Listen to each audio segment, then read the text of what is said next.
Guys, meron pong isang bad news. Pasensya na po mga sangkay, pero ito po ay kailangan nating ibalita ngayon. May nakapasok na naman mga sangkay na isa pong karamdaman sa Pilipinas na mukhang delikado.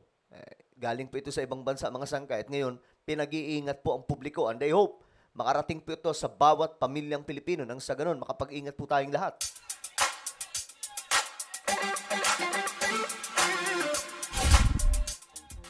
Hello guys, what's up? This is me, Sangkay Janjan. We are back sa ating vlog ngayon. Kamusta po mga kababayan? Alam niyo, pandaigdigang balita to eh. Kaya nga lang, dito mismo sa ating bansa. Kasi itong nakapasok ngayon mga sangkay sa Pilipinas na karamdaman, hindi lang po ito ata yung first time. Parang pangalawang beses or what mga sangkay. Kasi 2024, mayroon din po na itala. Pero ngayon mga sangkay, mayroon na naman. At doon po ito sa Mindanao. So mag-iingat po ang lahat mga sangkay, no? I hope na makapanood ang bawat isa. But anyway, before we start guys, pakisubscribe po muna yung ating YouTube channel. Alam nyo kasi dito sa ating channel, hindi lamang po usapang pampolitika yung ating pinag-uusapan. Hindi lamang po kung anumang mga issues ng ating bansa. Maging yung mga pandaigdigang balita mga sangkay, pinag-uusapan din po natin dito sa ating YouTube channel. Alright? So kung ikaw ay hindi pa nakakapag-subscribe, aba, tayo po ay 1.48 million subscribers na. Road to 2 million. Kaya kung gusto mo mapabilang sa dumaraming mga solid sangkay, makikita nyo po yung subscribe button sa baba ng video na to. I-click nyo po yung subscribe, i-click ang bell, at i-click nyo po yung all. At sa mga nanonood sa Facebook, i-follow nyo po yung ating Facebook page. Shoutout pala sa lahat ng mga solid sangkay. Comment down below #solid sangkay. Kasama po ang inyong mga lugar para syempre magkakilala po tayo dito sa YouTube. Ito na nga mga sangkay. Ito yung breaking news. Doon daw po ito sa Davao na kumpirma. Ayan o. Stay safe and healthy everyone. Ayan po yung paalala mga sangkay ha. Ang Davao City Health Office, mga sangkay, kinumpirma daw po ang dalawang tinamaan po nitong tinatawag na Mpox sa syudad po mismo ng Davao. Ang isang mga sangkay ay talagang sabi dito, nagresulta ng kanyang pagpanaw dahil na din po sa mga komplikasyon. Alam niyo, saan nanggaling yan mga sangkay? Ito yan, ipakita ko muna sa inyo. Ito po yan. Yan, lalong-lalo na to makikita niyo mga sangkay. Yan po yung mismong halimbawa. Kaya, ito, grabe, no? Medyo nakakakilabot tingnan. Saan ba nanggaling yan mga sangkay? Original, yan po. First identified in humans in the Democratic Republic of Congo. Doon po sa Africa ito mga sangkay. Doon po naitala. At until now, no? Ito, 1970 po ito unang naitala mga sangkay. And until now, medyo mayroon pa rin po talaga doon. Up to now, doon po sa bansang ito, mga sangkay, Democratic Republic of Congo. Ngayon, kung hindi ako nagkakamali, nakaraang taon mga sangkay, medyo kinabahan ang World Health Organization. Buong mundo kasi nagkaroon po ng outbreak na naman. Diyos mio, marimar, nakakabahala ito mga sangkay. Until now, binabantayan po ito ng WHO or World Health Organization. Kasi mga sangkay, alam naman po natin na iba't ibang klaseng karamdaman ngayon ang nadidiscover mga sangkay sa iba't ibang panig ng ating mundo. Kahit sa Pilipinas, may mga rare na mga kung anumang nakikita ng mga eksperto, ng mga bagong lumilitaw na karamdaman mga sangkay. Kaya po, wala eh. Alam nyo, pag pinag-usapan po yung ganito, mga sangkay, babalik pa rin po talaga tayo sa Biblia eh. Kasi yung Biblia, sinabi po talaga doon, in the last days, maliban po sa kaguluhan na magaganap mga sangkay, nabanggit po doon yung gera, yung gutom, ano pa ba, yung mga pagyanig ng kalupaan, mga sangkay, hindi pagkakasundo ng mga bansa. Pero isa po sa mga nabanggit doon, maliban po dyan mga sangkay, ang tinatawag na pestilences. Pag i-search nyo sa Google, mga sangkay, ang lalabas doon, ito po ay epidemic, pandemic, mga sangkay, kumakalat na karamdaman na halos hindi na po makontrol. Ngayon, mga sangkay, nangyayari yan.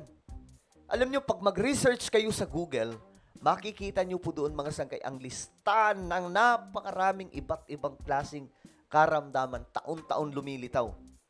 So, biblical, mga sangkay, no? Kaya, sabi ko nga, hindi talaga nagsisinungaling ang Biblia, eh. Kung ano talaga yung nakasulat sa Bible, eto din po talaga yung nagaganap, mga sangkay. At ngayon, yung pandemic, ilang beses na naganap, di ba? Ang pinaka-presko, last 2020. Di ba? Naranasan po ng henerasyon natin, mag-lockdown. May ikikwento na tayo sa mga magiging apo natin, di ba? Na, oy, alam mo ba, apo, nung panahon namin, naranasan namin na magtago sa aming mga bahay. Walang traffic, walang ano sa labas, walang katao-tao. Nagmukhang nagmistulang ghost town. Di ba? Dahil po dito sa mga nagaganap po mga sangkay, pagkakalat po ng mga iba't ibang klaseng karamdaman. So, from Africa po ito. Yan po. Ngayon, ano na ang nangyari mga sangkay? Ayan po. Medyo kinabahan nga po ang marami. Ayan, no? Ang mga tinamaan nito mga sangkay ay na-verify ng Department of Health Regional. Ito na yun mga sangkay. Nakumpirma nga po nila. Ngayon, marami pong breaking news dyan, eh. Ayan, o. Itong mula din po sa ABS-CBN. Baka sabihin nila, fake news ito mga sangkay. No, guys. Ayan po nakalagay, April 18, 2025. Yan, o. Dalawa daw po ang tinamaan at nai-record daw po ito doon sa Davao, mga sangkay. Alam ko, iwasan po natin yung pagbabanggit muna ng about sa politics ngayon, pag itong pinag-uusapan. Kasi, yung iba dyan, mga sangkay, ginagamit yung politika, eh. Sasabihin na naman nila, Davao kasi, ayan na. Diba? Hindi po, mga sangkay. Actually, nakaraang taon, may tinamaan din po mga sangkay at hindi po sa Davao. Okay? Kaya, ito, mga sangkay, di ko alam. Ano ba to? May contact ba to? Galing po sa, ito, basahin natin. Galing po mismo sa, kung galing po sa Africa, mga sangkay, paano nagkaroon? Tingnan po natin. Ito. Sabi po ng ang otoridad daw po ay pinapaalalahanan ang publiko na maging kalmado. Pero, strictly observe health protocols para ma-prevent ang transmission, mga sangkay. Ito ito daw po ay, sabi dito, these include avoiding close physical contact sa mga taong sa tingin nyo may tama ng ganun. Okay? Tapos, practicing regular hand hygiene, disinfecting potentially contaminated surfaces, and avoiding contact with yung mga hayop, mga sangkay. So, ito po. Mas basahin po natin dito kasi meron po dyan mga sangkay, mga update. Ayan. Ito.